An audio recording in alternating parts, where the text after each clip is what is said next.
Olá, estamos chegando com o Entre Linhas aqui na Prudente News, trazendo mais um super programa para esta quarta-feira, dia 17 de março de 2021.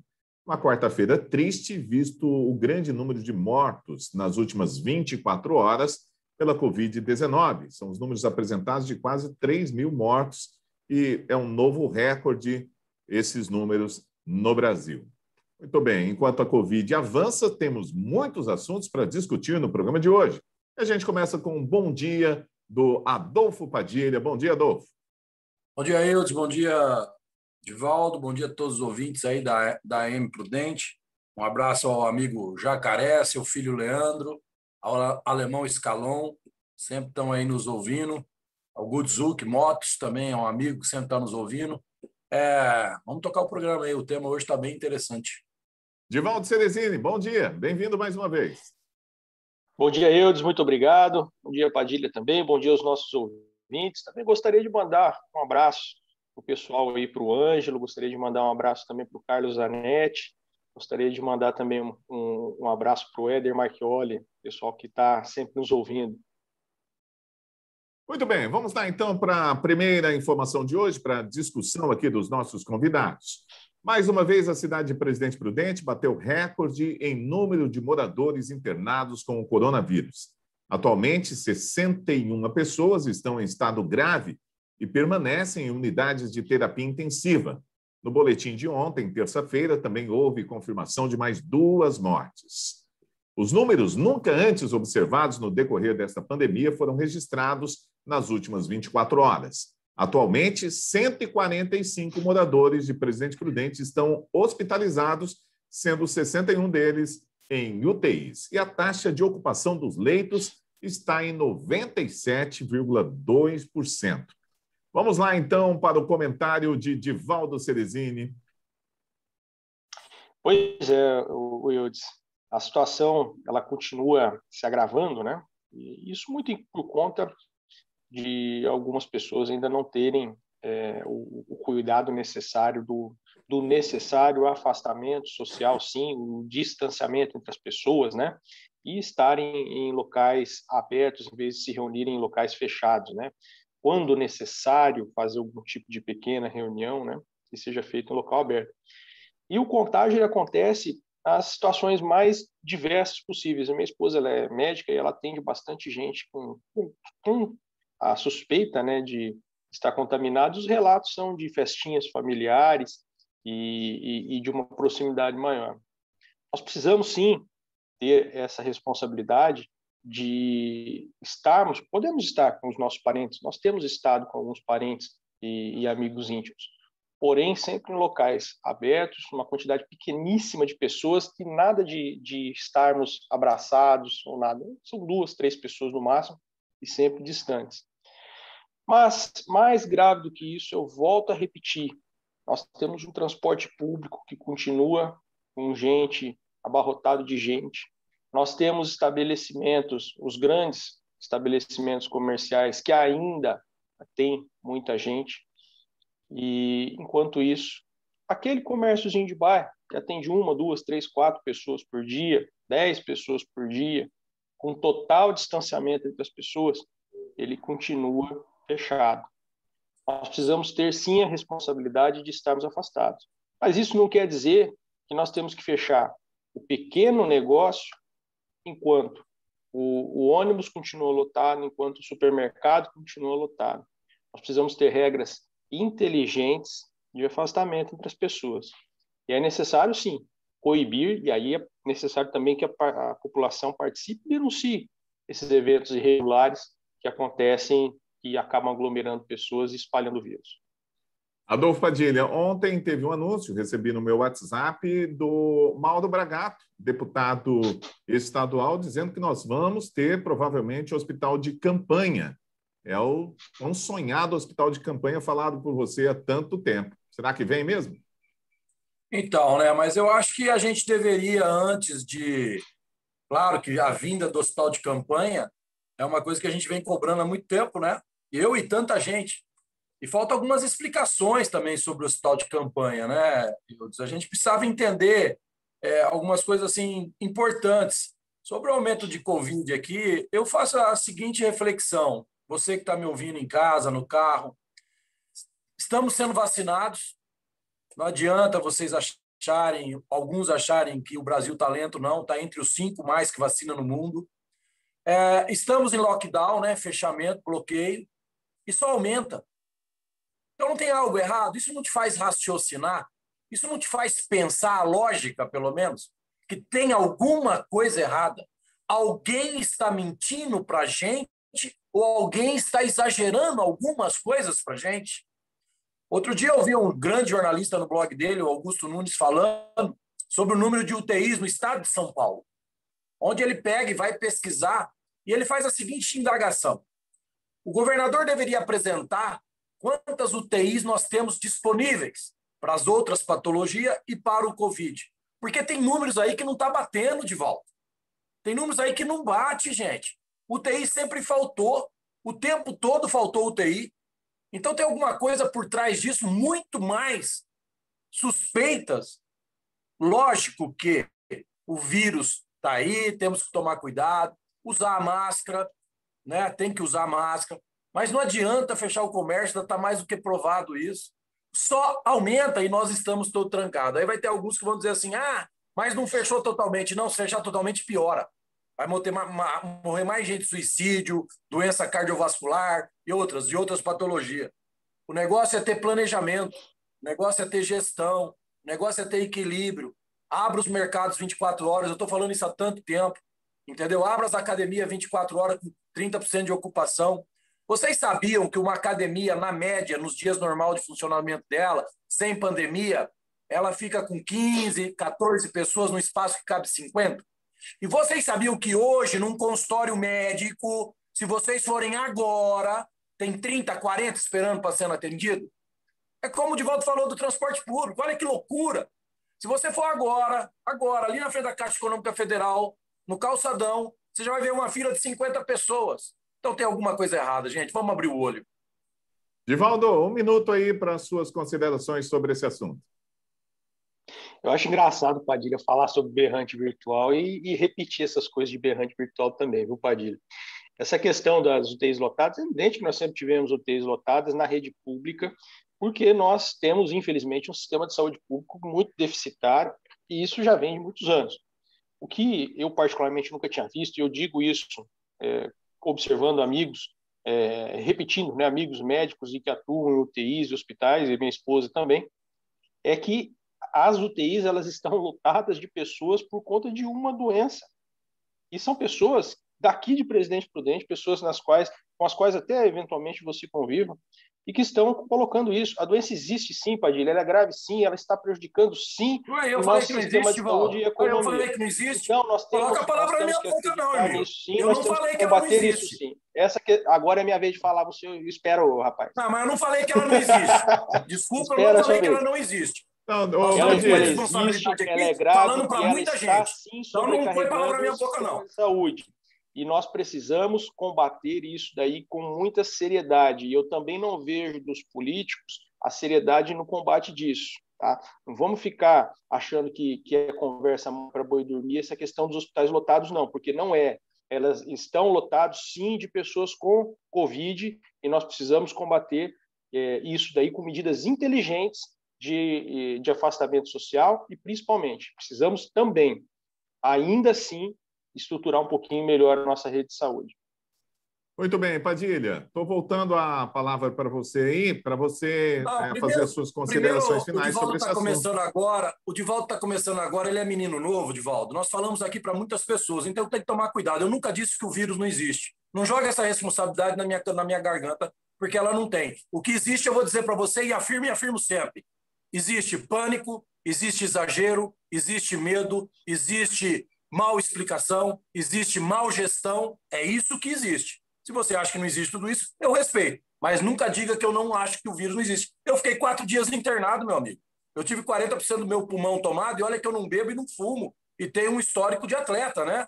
Só que eu também tomei cloroquina, ivermectina, eu e um monte de gente, que é o tal do tratamento precoce, que muita gente, creio que você também, não sei se é a tua opinião, ainda não tivemos a oportunidade de conversar sobre isso, são contra. Só que funciona, e funcionou. Tanto é que salvou quase 10 milhões de pessoas. Então, eu tenho um ponto de vista o seguinte, eu acho que muita gente errou, acho que as duas partes erram, muito, muito. Quando eu falo as duas partes, quem defende um lado e quem defende o outro, mas eu defendo fatos. O lockdown, por exemplo, não funciona. Você mesmo disse no teu comentário, os ônibus lotados e eu trancado em casa. Não dá, não tem como funcionar.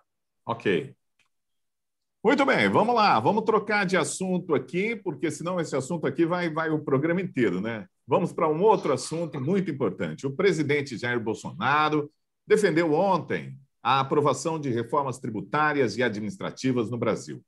Em reunião virtual de presidentes da cúpula do Fórum para o Progresso e Desenvolvimento da América do Sul, o chamado ProSul, Bolsonaro afirmou que seu governo está firmemente determinado a aprovar iniciativas que irão permitir o desenvolvimento sustentado da economia brasileira nos próximos anos. E como exemplo de iniciativas, o presidente citou as reformas, a nova lei de falências e privatização de empresas estatais. E o texto da lei citada autoriza o devedor que esteja em recuperação judicial a fazer um financiamento usando como garantia bens pessoais ou de outras pessoas. Vamos lá para o comentário de Divaldo Cerezini. Olha, essa lei ela é muito importante. Todo esse discurso do presidente ele é muito importante. O Brasil é um país em eterna reforma, né? Sempre começa e ela é desfigurada, em parte por conta do desejo populista de alguns políticos, e aí a gente inclui também o executivo, e eu não estou me referindo exclusivamente ao executivo de agora, tá? Eu digo que os passados também cometeram esse mesmo erro. Eu fico muito feliz em ouvir o presidente falar sobre privatizações, porque o que a gente observa é que as empresas públicas elas não beneficiam o dono delas, que é a população. Elas têm beneficiado os políticos.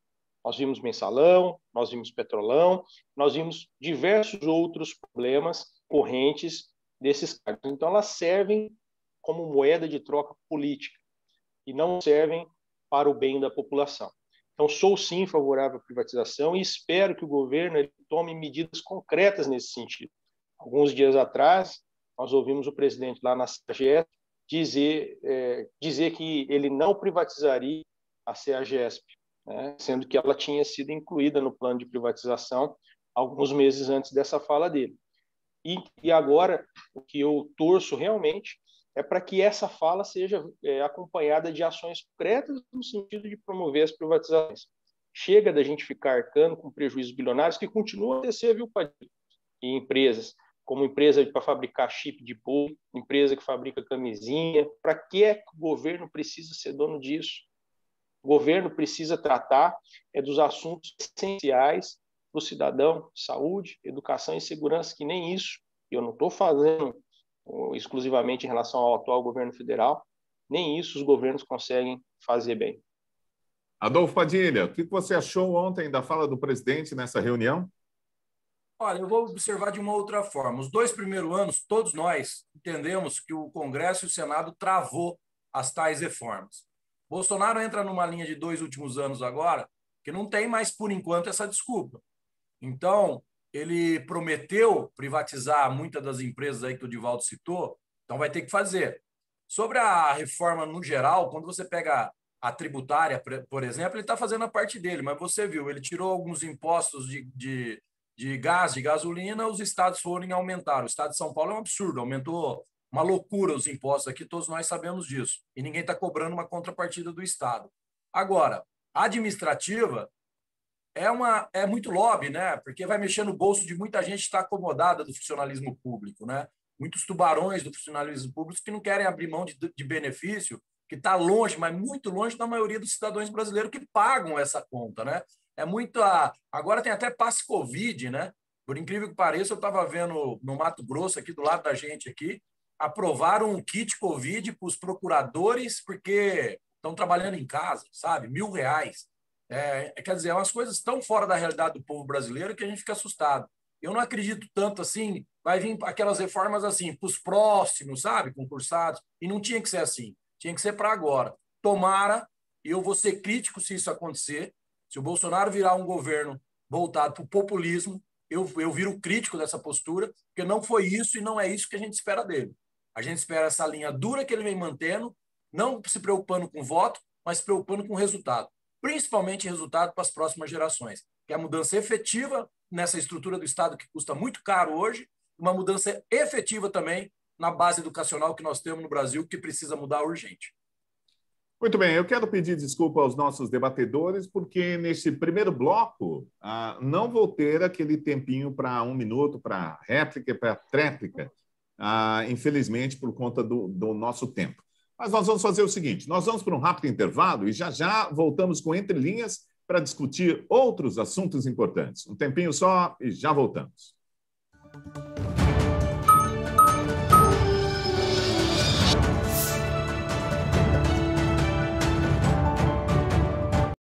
Ok, já estamos de volta. Esse é o Entre Linhas, discutindo as principais informações do dia aqui na Prudente News 1070 comigo, Adolfo Padilha e também Divaldo Ceresini para comentar os assuntos. Temos mais 2 assuntos importantes.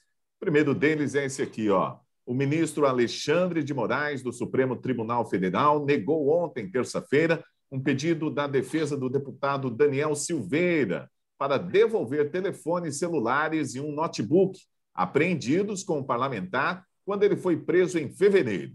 Com autorização de Moraes, Silveira deixou no último domingo a prisão em um batalhão da Polícia Militar no Rio de Janeiro para cumprir prisão domiciliar. Os advogados estavam pedindo esses equipamentos de volta, alegando que são equipamentos para o trabalho, mas Alexandre de Moraes negou esse direito. Está certo ou está errado? Vamos lá, Divaldo Ceresini. Olha, esses equipamentos eles foram apreendidos para que fosse feita uma perícia. Eu acredito que já tenha tido tempo mais do que suficiente para que essa perícia seja realizada nesses equipamentos. E, nesse caso, não entendo por que eles não podem ser devolvidos para o deputado, na é verdade. E, então, mais uma vez, me parece que o ministro Alexandre se excede, né, naquilo que a Constituição lhe dá de autonomia de poder. E me parece realmente muito equivocada essa decisão dele. Muito bem. Adolfo Padilha, sua opinião. Olha, toda vez que eu falar desse assunto, eu vou falar com indignação, porque eu sou formado em Direito, né? O que o ministro Alexandre de Moraes fez é merecedor dos quase 3 milhões de assinatura que já tem em menos de uma semana para abrir o processo de impeachment contra ele. Ele criou o flagrante perpétuo. A prisão desse deputado foi uma aberração jurídica muito preocupante para os esteios, para as estruturas da nossa democracia, principalmente no embasamento jurídico. Ele mudou toda uma estrutura jurídica, desde o seu princípio, desde lá da filosofia jurídica até o embasamento técnico da justiça brasileira. Não se poderia ter feito o que ele fez. A Câmara não poderia ter se ajoelhado do jeito que se ajoelhou. É muito sério, essa insegurança jurídica atrapalha em tudo, inclusive investidores para o Brasil. Agora, dito isso, eu não consigo, viu, Divaldo e eu, falar mais desse Alexandre de Moraes, porque, na verdade, ele não me representa. Ele não me representa para cuidar da Constituição, a qual me dá todos os direitos e deveres. Entendeu? Eu acho que eu vejo muita gente falando, levando isso para a política, esquece a política nesse momento. Vou repetir, o que o Alexandre de Moraes fez com aquele jornalista, o que o Alexandre de Moraes fez com esse deputado, não é direito, é ideologia particular e parcial dele e de um grupo que interessa a ele. Isso é preocupante. O não devolver o celular, não devolver o notebook, isso aí perto do que ele já fez, é um absurdo. Vocês sabiam que aquele Eustáquio, o jornalista, ele está com uma tornozeleira. Ele precisa fazer uma hidroterapia, que é entrar na piscina para não ficar paraplégico, para ele voltar com os movimentos dele num acidente que ninguém sabe como aconteceu dentro da cadeia. Não permitir ele tirar a tornozeleira, gente. Olha onde esse país está chegando. Vocês estão sabendo disso? Vocês que estão me ouvindo aí? Não permitir o cara tirar a tornozeleira para entrar na piscina e fazer o exercício. E soltam traficantes toda semana. E livram bandidos políticos e corruptos toda semana. Escritórios ligados à família deles ficando com milionários e ninguém, quer dizer, alguém já está falando, né? Muita gente já está falando. Um dia esse jogo vai ter que virar e vamos esperar. Divaldo, um minuto aí para a sua réplica. Pois é, Padilha, você tem toda a razão quando diz que a Câmara se cala, quando o Senado se cala também. Mas por que será que isso acontece? Cabe a gente lembrar que o Arthur Lira, presidente da Câmara dos Deputados, ele é réu em diversos processos que estão lá no STF. Arthur Lira, que algumas pessoas apoiaram achando que seria a solução para os problemas da Câmara Federal, está aí demonstrando o que ele realmente deseja. Quando o Fachin fez aquela lambança no processo do Lula, ele elogiou, né? Ele falando, o Lula tem perdão, né? Quem não tem perdão é o Moro.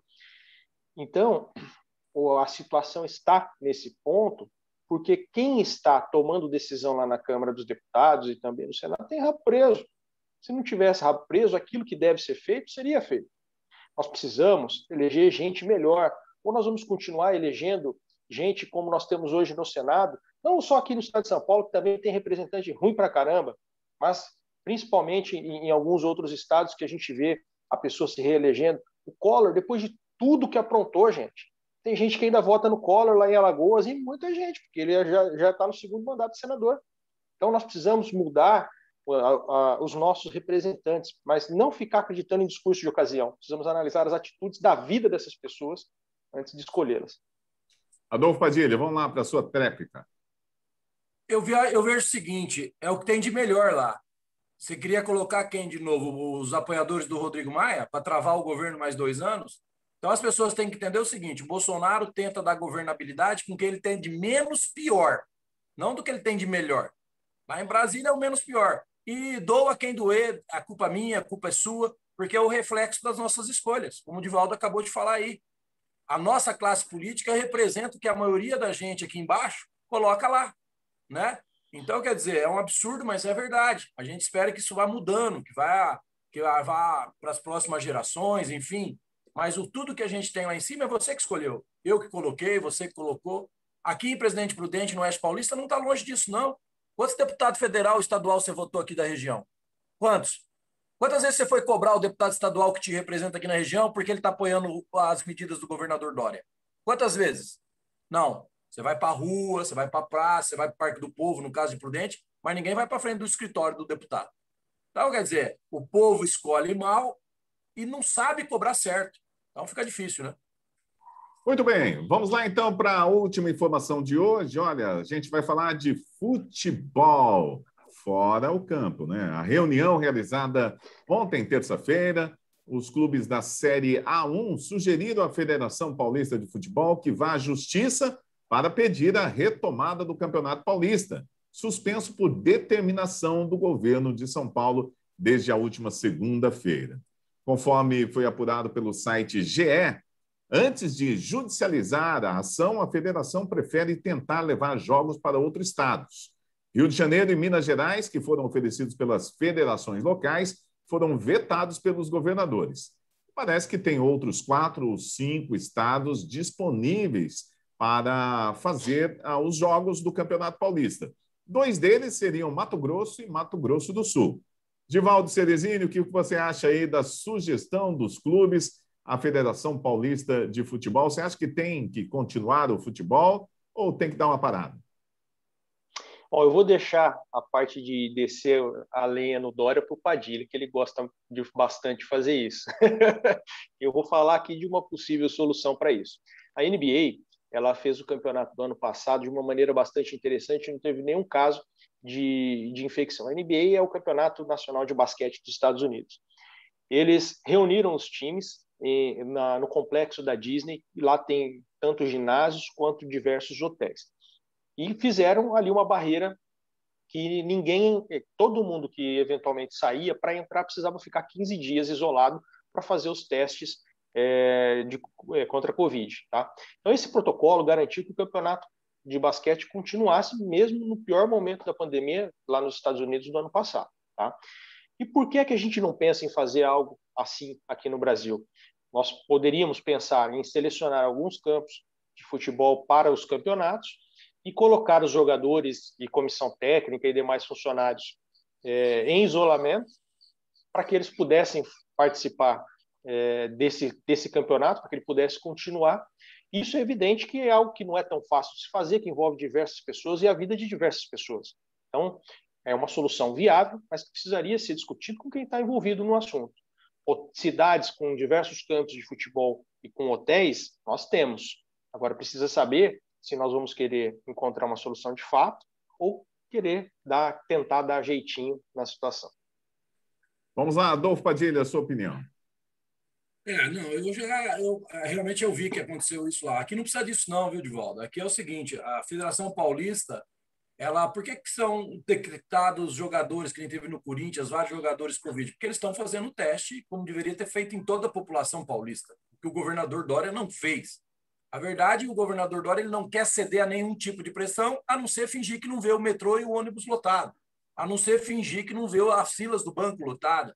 Ele quer realmente ir para o caos. Agora, o motivo a gente não sabe qual que é.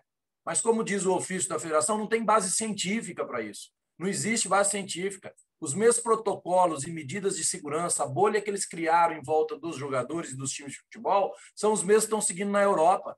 E que lá está com a segunda onda ou com a parte mais pesada agora do vírus, que nem aqui no Brasil, e não parou nenhum jogo de futebol. Isso tem uma outra razão por trás que eu tento alertar aqui. Não tem por que parar. Só temos que aumentar e não deixar de fazer as medidas de segurança sanitária. Máscara, álcool em gel, distanciamento, até mesmo uma festinha em casa, como o Divaldo falou, pouca gente, entendeu? Mas não tem que parar. Quem está olhando os morros do Rio de Janeiro, gente, os números estão aí. Como é que pode isso? Como é que pode você, trabalhador? Olha o que o cara está fazendo em Rio Preto hoje. E os morros do Rio de Janeiro, que nem a polícia pode subir. Vocês estão vendo na internet as festas, as baladas dos morros do Rio de Janeiro, porque a polícia não pode subir? Não é possível que as pessoas não estão abrindo a cabeça, usando o bom senso. A mídia, o berrante virtual, qual o Divaldo se colocou aí, tem vários, viu? O berrante você pode escolher, viu, Divaldo? Tem para todo tipo de gado. Né? Tem para todo tipo de gado. Mas o berrante virtual, aquele que a mídia perdeu o dinheirinho público, ele quer te deixar assustado mesmo. Mas para um pouquinho, começa a ver a lógica das coisas, começa a observar as coisas. A internet hoje te dá informação de tudo. Não cai nessa história do tiozão do Zap, não. Tem muita porcaria, como tem nos canais oficiais, nos canais que a gente conhece, mas tem muita coisa boa, que é só você ligar 2 mais 2 vai dar 4. Gente, observe isso. Eu fico assim indignado. Eu aproveito meu espaço na rádio para falar isso. Você está sendo enganado. Presta atenção. Isso não quer dizer que o vírus não exista. Pelo contrário, o vírus existe. Existe. Só que o vírus, nós temos como controlar. É isso. A gente só tem que prestar atenção nas coisas. Divaldo, vamos lá, mais 1 minuto para você completar em relação ao futebol. Pois é, realmente existem, o governador me parece que fecha os olhos para esses problemas que o Padilha citou, né? Eu acredito que o governo também deve fazer parte da construção dessa solução para o futebol. Eu acredito, sim, Padilha, na necessidade de fazer a bolha com esses jogadores e os demais envolvidos, para que a gente evite casos. Nós tivemos no Campeonato Brasileiro poucos casos de times que acabaram tendo diversos infectados ao mesmo tempo. Mas eles aconteceram e no momento em que se havia um ritmo menor de aceleração do contágio do que há agora. Hoje, sem dúvida alguma, desde o começo da pandemia, nós estamos no pior momento dessa pandemia aqui no Brasil. Então, é necessário, sim, que a gente aumente o cuidado em relação à transmissão. Então, eu acredito, sim, nessa questão do isolamento. O formato disso daí, ele tem que ser discutido com quem está envolvido. Não sou eu a melhor pessoa, que não estou envolvido, que não vou ficar trancado no hotel, ficar longe da minha família. Não sou eu que sou o melhor para decidir isso. Mas eu entendo que é um caminho que já foi utilizado com muito sucesso, e é isso que é importante dizer. Muita gente fala, mas isso já foi feito não sei onde, é o tal do precedente. Mas a gente tem que ver se deu certo. E lá deu certo. Tá? Então, o que eu proponho é que as federações, os clubes, as associações de jogadores discutam alguma solução, mais ou menos nesse sentido aí de colocar os jogadores em isolamento em hotéis e que façam esses jogos garantindo que ninguém realmente se contamine. Adolfo Padilha, vamos lá, a sua tréplica. Antes, deixa eu mandar um abraço aqui, que está falando um alô aí no WhatsApp aqui para a gente, o José Gasques, lá da Cicobi, o Claudinei, Marco Ferro, que é um pessoal que sempre está nos ouvindo aí, nos prestigiando. Não, eu acho que a federação ela está com a resposta certa. É o governador que está com a má vontade, entendeu? Aliás, a federação, uma habilidade de gestão, ela tem até um protocolo que podia ser imitado, tirando as devidas proporções, né, que aumenta muito mais gente. Foi cuidados que o governador não tomou. Anunciaram ontem, né, 3 hospitais de campanha. Mas a questão mais importante, por exemplo, é a gente saber quantos e quais hospitais de campanha foram construídos no estado, né? Quais hospitais de campanha foram construídos e como que eles funcionaram, quanta gente ele atendeu, qual foi a atividade, qual foi a data da inauguração, qual foi a data de fechamento, listar quais estão ainda em funcionamento ou o motivo que foi desativado em plena pandemia. E não sou eu que estou perguntando isso não, viu, Eudes? Até o dia 19 agora, daqui 2 dias, o Ministério Público Federal e a Procuradoria-Geral da República fez esse questionamento para todos os governadores do Brasil. Todos. Finalmente, alguém ouviu o berrante virtual aí do lado bom, né? Porque agora os governadores vão dar conta disso. Já pensou o Dória explicando quantos hospitais você abriu, que dia você fechou e quantas pessoas você atendeu? Quanto eles custaram? E por que você fechou? Gente, bom senso. Começa a pensar. Essa é a minha dica. Ô, Adolfo Padilha, antes de encerrar o programa, agora você me deixou um pouquinho confuso aqui. Eu queria saber, tem berrante bom aí? Tem vários tipos de berrante. Tem um berrante radical, tem um berrante da estupidez, tem um berrante da ignorância. Mas o berrante que eu, Padilha, me refiro, berrante virtual, é Globo, essa turma que perdeu essa verba milionária que tinha. Porque aí é fácil ter padrão. O berrante virtual bom é aquele que ele gosta, Eudes. O que ele não gosta não é bom. O meu berrante virtual que eu cito sempre aqui é o seguinte: veja o Bruno Maluli. Ele tem uma baita estrutura com o trabalho, com o suor, com a credibilidade. O padrão Globo e outras emissoras por aí, outros jornalistas ganhavam 200, 300 mil, era com dinheiro público. Aí é fácil fazer padrão de qualidade. É isso que eu digo. O berrante virtual é essa turminha que perdeu essa verba e que fica criando a matéria hoje de alguns berrantes virtuais de manhã, é que o novo ministro da Saúde fica entre o juramento e seguir Bolsonaro. Ah, gente, que absurdo isso. Um absurdo. Esse mundo que esse pessoal fala que está contra o Brasil, é desse tamanhozinho assim, ó. Se você for pesquisar mesmo, o Brasil está sendo um exemplo, principalmente nas atitudes econômicas e financeiras. Olha o sinal, você pode fazer assim, ó, desse tamanhozinho, o sinal é melhor. Desse tamanhozinho. Desse tamanhozinho, o sinal fica melhor. Divaldo, grande abraço para você, obrigado, bom dia. Também Adolfo Padilha, nós voltamos amanhã, às 11 da manhã e também às 3 horas da tarde, na Prudente News. Grande abraço e até o nosso próximo encontro.